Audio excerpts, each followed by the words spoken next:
Hi friends. நான் பிஹெச்சியில் இருக்கப்ப ஒரு வயசான பாட்டி நாய் கடிச்சிச்சுன்னு சொல்லி வந்திருந்தாங்க. ஸோ இந்த மாதிரி வில்லேஜஸில் டாக் பைட், கேட் பைட், அப்புறம் ரேட் பைட் இது எல்லாமே ரொம்ப common. Daily at least 3 to 4 cases நீங்கள் கண்டிப்பாக பார்த்துருவீங்க. ஸோ இதை எப்படி மேனேஜ் பண்ணுறது அப்படின்றது டீட்டெயிலாக இந்த வீடியோவில் பார்ப்போம். அதுக்கு முன்னாடி என்ன ஃபாலோ பண்ணிக்கோங்க. ஸோ இப்போ டாக் பைட்னு ஒரு பேஷண்ட் வராங்கன்னா எல்லா பிஹெச்சிலையும் ஒரு கார்டு வச்சுருப்பாங்க. அதுதான் ARV card, anti rabies vaccination card. So இதில் நம்ம பேசிக் டீட்டெயில்ஸ் எல்லாத்தையும் ஃபில் பண்ணதுக்கப்புறம் அனிமல் பைட் டீட்டெயில்ஸ் இருக்கும். கடிச்சது டாகா, கேட்டா, மங்கிங்கிறத நம்ம செலக்ட் பண்ணணும். அதுக்கப்புறம் இதில் 3 கேட்டகரிஸ் கொடுத்துருப்பாங்க. அதுலேயும் நம்ம எந்த கேட்டகரின்னு பார்த்து டிக் பண்ணணும். ஸோ கேட்டகரி நம்பர் 1 என்னென்னா ஸ்கின் பிரேக்கேஜ் எதுவுமே இருக்காது, ஜஸ்ட் அந்த அனிமல் லிக் தான் பண்ணியிருக்கோம். கேட்டகரி 2 என்னென்னா மைனரான ஸ்கின் பிரேக்கேஜ் இருக்கும், அதாவது ஸ்க்ராச் மாதிரி இருக்கும், ப்ளீடிங் வந்து ஸ்லைட்டாக இருக்கலாம். கேட்டகரி நம்பர் 3 என்னென்னா அந்த wound ரொம்ப டீப்பாக இருக்கும் and there will be severe bleeding. So இதுதான் 3 categories of dog bite. So அந்த கார்டுக்கு பின்னாடி என்ன இருக்கும் அப்படின்னா வேக்சினேஷன் டீட்டெயில்ஸ் இருக்கும். ஸோ என்னைக்கு நாய் கடிச்சிச்சுன்னு வராங்களோ அன்னைக்கு நம்ம போட போகிறது டோஸ் 1, அதுதான் வந்து டே 0.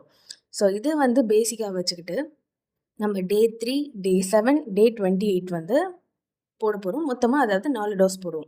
ஓகேவா? ஸோ இதில் வந்து நம்ம டேட்டை கால்குலேட் பண்ணி எழுதி ஃபர்ஸ்ட் என்னைக்கு வராங்களோ அன்றைக்கே பேஷண்ட்க்கு எழுதி அனுப்பிடுவோம்.